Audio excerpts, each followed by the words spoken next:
በመጽሐፍ ቅዱስ ይህንን የማወራችሁ በመጽሐፍ ቅዱስ ውስጥ ብዙ ሰዎች አሉ። እግዚአብሔር አብሯቸው የሆነ እግዚአብሔር አብሯቸው ያለ በዚያም ተቃራኒ ደግሞ እግዚአብሔር ያልሆነ ነገር ግን በመሃላቸው እግዚአብሔርን የሚሰማ እግዚአብሔርን የሚያውቅ አንድ ሰው በመሃላቸው ይኖራል። ዛሬም በእኛ ዘመን እንደዚህ ነው እና በመጽሐፍ ቅዱስ በሐዋርያ ሥራ ላይ ሐዋርያ ጳውሎስ የሚባል አገልጋይ ነበረ። በደማስቆ መንገድ ላይ ጌታ ኢየሱስ ክርስቶስ ያገኘው ጳውሎስ ማለት ነው። ጳውሎስ አዲስ አይሆንባችሁ በማህበራዊ ሚዲያ የምትከታተሉ የአባቴ ብሩካን ጳውሎስ አብሮ እየሄደ በመርከብ ላይ እየሄደ በመርከብ ላይ ለብዙ ጊዜ ለ14 ቀናት በዚያም እየተጓዙ ለብዙ ቀናትም እየተጓዙ እየመሸ እየነጋ ብቻ የመርከቡ ጉዞ ቆንጆ አልነበረም። ቅዝቃዜም ነበረ፣ ማዕበልም ነበረ፣ የሚያንገላታ የሚያስጨንቅ ነበረ። ዛሬ ወደኛ ስናመጣው የተለያየ የኑሮ የችግር ማዕበል የተለያየ ነገር እንደማለት ነው። ብዙ ነገሮች ነበሩ።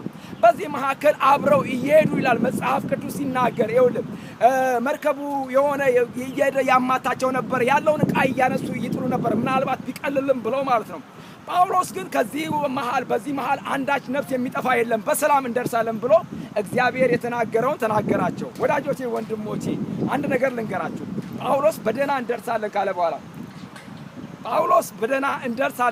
በኋላ ጳውሎስ ወደዚያ እንደርሳለን ካለ በኋላ ሰዎቹ ግን ፍርሃት አለባቸው። እግዚአብሔርን ስለታመነ ጳውሎስ ደረሱ። ከዚያም በኋላ እንዲሆነ ጳውሎስ ራሱ እንጨትን ሰበሰበና ከብርዱም የተነሳ ጭራሮን ሰብስቦ ሊያነድ ሲል እፉኝት ወጣችና ነደፈችው። እንዲህ ያሉ በዚህ ሰውዬ ምክንያት ነው ትላንትና በመከራ እንትን ያልነው፣ በዚህ ሰውዬ ምክንያት ነው የተንገላታ ነው። ይኸውል እዛ ከመርከብ እዛ ከማዕበል ቢያመልጥ እዚህ ጋር ግን እርግማን ስላለበት እንዲህ ሆኗል አሉ። ወዳጆቼ ወንድሞቼ ሰዎች እንደዛ ብለው ፈረዱ። መጽሐፍ ቅዱስ ሲናገር ግን እንደዚህ ጳውሎስ እፉኝቷን አራገፈና ሌላ ምዕራፍ ማገልገል ጀመረ ይላል። ዛሬም እንደዚህ እፉኝ የሆኑትን ነገሮች የነደፉን ነገሮች አራግፈን የእግዚአብሔርን ወንጌል ማገልገል አለብን። እንደ ጳውሎስ መዳን በሌላ በማንም የለም። እንድንበት ዘንድ ለሰዎች ሁሉ የተሰጠ ስም ኢየሱስ ነው።